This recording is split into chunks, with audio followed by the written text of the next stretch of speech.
ഇത്ര പെട്ടെന്ന് നേരം വീണ്ടും വെളുത്തോ? ഇപ്പൊ ബെഡിൽ നിന്ന് എണീക്കണമെന്നുണ്ടെങ്കിൽ ആരെങ്കിലും കമ്പിപ്പാരയ്ക്ക് കുത്തിപ്പൊക്കി എണീപ്പിക്കേണ്ട അവസ്ഥയായി. എന്തായാലും കടിച്ചു പിടിച്ച് നമ്മൾ റെഡി ആയിട്ടുണ്ട്. അല്ല, ആരായി കിടക്കണത്? ആ, നിനക്ക് ജോലിക്ക് പോകണ്ടല്ലോ. അപ്പൊ എന്നാ പിന്നെ ഞാൻ പോയിട്ട് വരാം, നീ അവിടെ കിടക്കും. ഇപ്പൊ ഒരാഴ്ച തീർണമെന്നുണ്ടെങ്കിൽ വലിയ ബുദ്ധിമുട്ടാ. ഉന്തിയും തള്ളി എങ്ങനെയെങ്കിലുമൊക്കെ തീർക്കണം. എന്തായാലും നമുക്ക് സ്കൂളിൽ പോയിട്ട് വരാം. എല്ലാവരും പതിയെ വന്നു തുടങ്ങിയിട്ടുണ്ട്. ഇന്നത്തെ കലാപരിപാടികളൊക്കെ കഴിഞ്ഞ് നമ്മൾ ഇന്ന് ഒരു സ്പെഷ്യൽ സ്ഥലത്തേക്ക് പോവാണ്. ഞാൻ ഹേമ മാമും കൂടെ രേവതി മാമിന്റെ വീട്ടിലേക്ക് പോവാണ്. അവിടെ എന്നെക്കകത്ത് 2 മിടുക്ക് കുട്ടികളുണ്ട്. ഈ തിരക്കും ബഹളവും ഒക്കെ വല്ലപ്പോഴും ഒക്കെ കാണാൻ സാധിക്കും. ഇതാ ഞാൻ അവരുടെ അടുത്തെത്തി. ഇത് രേവതി മാമിന്റെ மேம் பேர் என்னடா சொல்லுங்க மேம் பேர் என்ன யோசிக்கிறீங்களா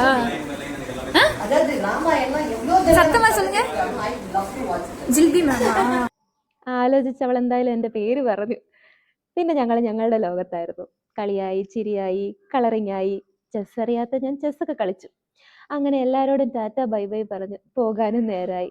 ചെറിയൊരു വിഷമമുണ്ട് കേട്ടോ. ദേവിക്കുട്ടൻ വന്ന് ഒരു ഉമ്മയൊക്കെ തന്ന് പോവാന്നൊക്കെ പറഞ്ഞു. അങ്ങനെ ഞങ്ങൾ ഇറങ്ങാൻ നേരായി. ഇത് ചെല്ലക്കുട്ടി. അങ്ങനെ എല്ലാം കഴിഞ്ഞ് ഞാൻ വീട്ടിലെത്തി. കുളിച്ച് ഫ്രഷായി. ഇന്നത്തേക്ക് നമുക്ക് ഉറങ്ങാം. നല്ലൊരു ഈവനിങ് ആയിരുന്നു ഇന്ന്. അപ്പൊ ടാറ്റ ബൈ ബൈ.